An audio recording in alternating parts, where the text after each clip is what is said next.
Good morning, good morning, good morning mga kababayan, mga idol. Ayan nagluto tayo ng ginisang ampalaya na mayroong konting karne. Ayan, gamot sa diabetes at mataas ang sugar po. Ayan, shout out po sa inyong lahat at mga idol, mga kababayan at kapamilya.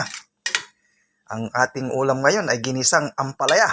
Ayan, the time is 7:13 ng umaga. At saka tayo magpipirito po ng isda mamaya. Tamang-tama po dito. Almusal tayo mga kababayan, mga idol. Ayan luto na rin ang kanin. Ready to eat na.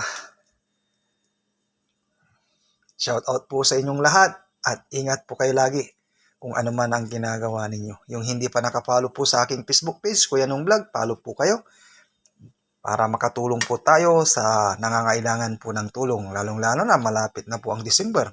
Ayan. Yan ang ating niluto mga kababayan. Kain po tayo. Thank you. God bless you all. Bye-bye.